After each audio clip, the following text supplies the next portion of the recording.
It was a quiet, sunlit morning when the engines thundered into the small town of Maple Ridge, shattering the peace that usually hung over the lonely roadside diner.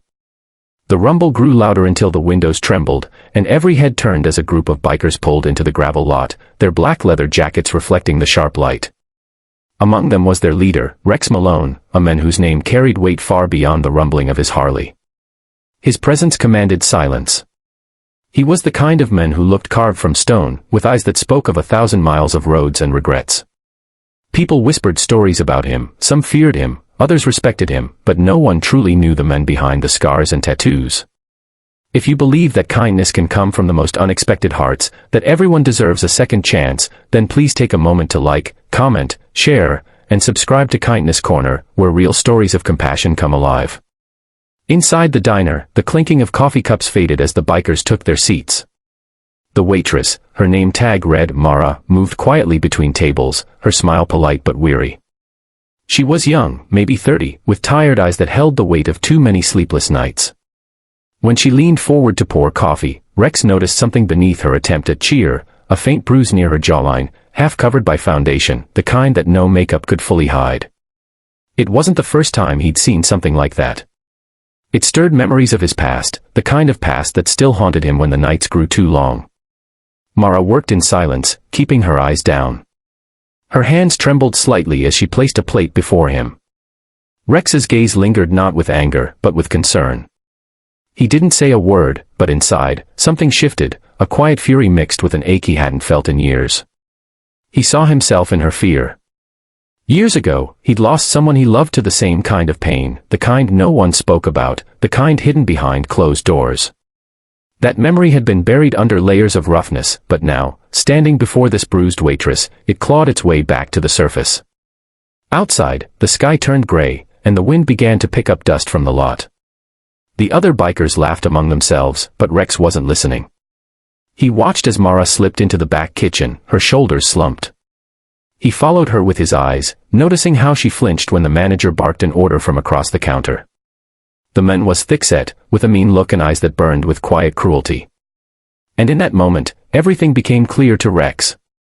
Hours later, when the lunch crowd thinned, Rex lingered alone at the counter, pretending to sip the last of his coffee.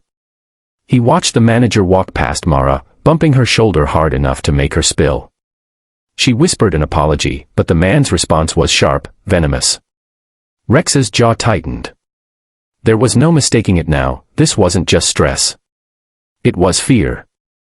The kind that traps people in silence. That night, Rex couldn't shake the image of her bruises. He sat in his garage, the neon light flickering across rows of bikes, lost in thought. His brothers from the club came by, joking and loud, but he barely heard them. He kept thinking about how life had once given him a chance to help someone, and how he'd failed. He'd promised himself never again. The next morning, he made up his mind. When the sun rose, Mara came into work early, her hair tied back neatly, trying once more to hide the mark on her cheek. She was surprised to see the bikers' motorcycles already lined up outside, their chrome catching the morning light. Rex sat at the counter, waiting. When she approached, he asked softly if she was okay. She nodded quickly, too quickly, her smile trembling. But then, before she could turn away, he spoke again, not in anger, not in pity, but with a quiet firmness that told her he saw what others ignored. And in that silence, she broke. Tears welled up, spilling before she could stop them. The manager stormed out from the back, ready to shout, but Rex stood. The room fell still.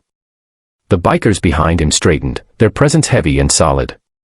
The manager's tone faltered as Rex walked toward him, not fast, but with a calm that made the man's arrogance crumble. Rex didn't raise his voice. He simply told the man that hurting someone weaker didn't make him powerful, it made him pitiful. The manager tried to protest, but one look at the dozen bikers behind Rex made him stop. He stormed out, cursing under his breath, his pride shattered as the door swung shut behind him. For a long moment, no one spoke. Then Mara turned, her face streaked with tears, and whispered a thank you so faint it barely left her lips. Rex nodded and told her she didn't need to thank anyone, that she just needed to start again, without fear. The diner erupted in quiet murmurs. People who had watched in silence earlier now looked ashamed of their inaction. One old man even stood to clap softly, and slowly others joined until the sound filled the small space like a heartbeat. The story of what happened spread through Maple Ridge by nightfall. The men who had once been feared became a symbol of unexpected kindness. People began to see the bikers differently, less as outlaws and more as protectors. Mara left her job at the diner and found work at a small cafe across town, where the owner treated her with respect. Sometimes Rex would stop by for coffee, not as a savior, but as a friend checking in. Each time she smiled now, it reached her eyes. But the most surprising part wasn't what Rex did that day, it was how it changed him. For years, he'd lived behind walls built from guilt and loss. Helping her broke something open. It reminded him that even the toughest hearts could still heal others. His club brothers noticed the change too. They began organizing charity rides for women's shelters, food drives, and community work. What started as a single act of courage turned into a movement that softened an entire town's perception of them. One evening months later, as the sun set over Maple Ridge, Mara stood outside the diner, now under new management, and saw a familiar line of motorcycles pass by. The leader raised a hand as he rode past, a quiet acknowledgement, a bond formed not by words but by shared humanity.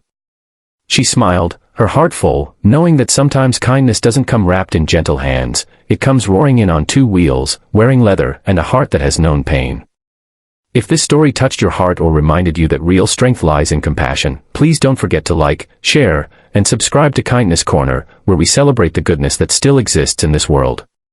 Before you go, comment below, do you believe even the toughest people can have the softest hearts?